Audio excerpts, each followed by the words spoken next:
नमस्कार। पूर्णचंद कांडपाल जनजागृति का episode number 825 हमेशा की तरह एक नया विषय लेने का प्रयास करता हूं और उस प्रयास में जनजागृति होती है, समसामयिक होती है। जो मैं देखता हूं उसकी ही मैं ज़्यादातर चर्चा करता हूं और कैसे उसमें आगे जाकर के समाज को कोई न कोई विषमता होती, कोई विकृति होगी, उसको कैसे इंगित करूं, किस तरह से कुछ संदेश आगे बढ़ूं। और दूसरी बात सबसे बड़ी ये है कि मैं अध्ययन से ही ये प्राप्त करता हूं। ये बात जो मैं कहता हूं ये पहले महान पुरुषों ने कई बार कही है। मैं पहली बार ऐसा नहीं है कह रहा हूं कि मैं कोई इतना बड़ा ज्ञानी हूं कि मैं आज पहली बार उसका ज्ञान किसी को मैं दे रहा हूं। मैं अध्ययन करने के बाद उसकी पुनरावृत्ति करके उसको अपने शब्दों में आपके सामने व्यक्त करता हूँ। यही मेरा प्रयास होता है। तो आज का है विद्या के बारे में थोड़ी सी बात करूँगा, वाणी के बारे में और वाणी के बाण, इस बारे में कई वीडियो में चर्चा इस तरह से होती है और आज भी। तो एक श्लोक के साथ बात शुरू करता हूँ। विद्या ददाति विनयं विनयाद याति पात्रताम पात्रत्वात् धनमाप्नोति धनात् धर्म ततः सुखम। क्या कहता है श्लोक में? विद्या से विनय देती है। इसलिए कहते हैं ना, पढ़ा लिखा होना बहुत जरूरी है, साक्षर शिक्षित होना बहुत जरूरी है। और शिक्षित होने के से ही मनुष्य में मनुष्यत्व आता है, मनुष्यत्व आता है, नहीं तो खाली रह जाएगा वो।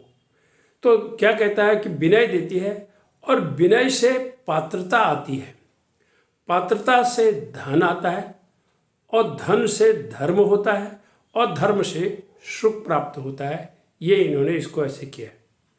अब दूसरी बात यह है, जो विनय होगी, जो विद्या से ही इसकी स्रोत विद्या है, तो उसमें क्या है, सबसे पहले जब जो व्यक्ति शिक्षित होगा, पढ़ा लिखा होगा, उसके व्यवहार में थोड़ा वास्तव में शिक्षित होगा। एक बात आजकल ये भी हम देखते हैं कि भाई इतना पढ़ा लिखा है, लेकिन तो उसको कहते हुए पढ़ा लिखा है लेकिन हरकत इसकी ठीक नहीं है।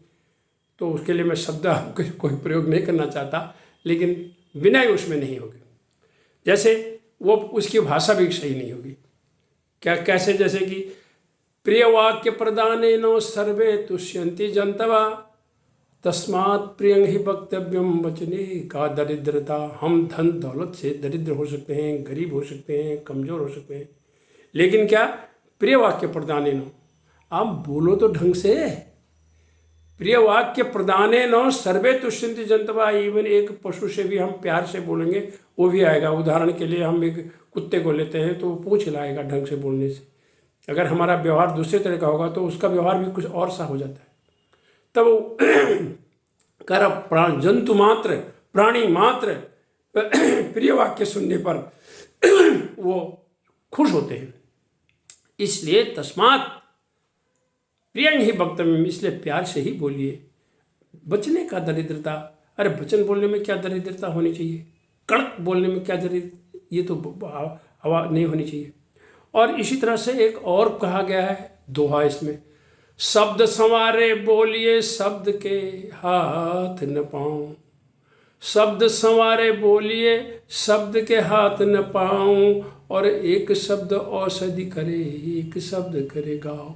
इसी मुंह से निकले हुए शब्द हैं सारे। संभल के नहीं बोलेंगे, उसकी न हाथ है न पाँव है, लेकिन एक शब्द औषधि, उससे दवाई भी होती है। और ऐसे कह, और कहते हैं जो वाणी है ना, वाणी के घाव से बाण भी हैं, बाण भी चलते हैं और इसमें दवा भी लगाती है वाणी। और इस तरह से मेरा इतना ही कहने के बाद, तो वाणी से जो हमें वीणा बनना चाहिए, कहते हैं वीणा, बाण नहीं बनना चाहिए। बस ये याद रखने की बातें हैं, एकदम मनुष्य सुधर जाता है। और विद्या से विनय मिलती है, आलोचना होती है तो विचलित न हो आप। फिर भी आपकी आलोचना तो होती है, टांग खींचने वाले सब जगह उपलब्ध हैं, प्रशंसा करने वाले बहुत कम है, उसकी कोई चिंता की बात नहीं है, वो होगा। और ज्ञानी व्यक्ति जो होता है वो विद्वान व्यक्ति अपनी त्रुटियां शीघ्र मान लेता है। जिसके पास विद्या होगी वो अपनी त्रुटि भी मान लेगा। अगर आपने गलती किया है, हाँ भैया बिल्कुल गलती हो गई, क्षमा चाहता हूँ। और इस तरह से वो बहस नहीं करेगा और अपने में वो सुधार करेगा। और इस तरह से विद्या के बाद एक और श्लोक के साथ मैं बात को समाप्त करूंगा। विद्या विवादाय धनम मदाय शक्ति परेशान परपीडनाय खलस्य साधुर विपरीत माते ज्ञानाय दानाय च रक्षणाय। दुष्ट व्यक्ति जो होता है वो विद्या से विवाद पैदा करता है, धन से गलत काम करता है, शक्ति से दूसरों को परेशान करता है। लेकिन सज्जन व्यक्ति विद्या से ज्ञान देता है, धन का दान करता है, अच्छा काम करता है और शक्ति से लोगों की रक्षा करता है। इसलिए हमें इन सब चीज़ों की तुलना करते हुए अच्छा व्यक्ति बनना चाहिए, अच्छा ज्ञान लेना चाहिए और ये सब चीज़ें हमें अध्यात्म से ही प्राप्त होती हैं। धन्यवाद, नमस्कार।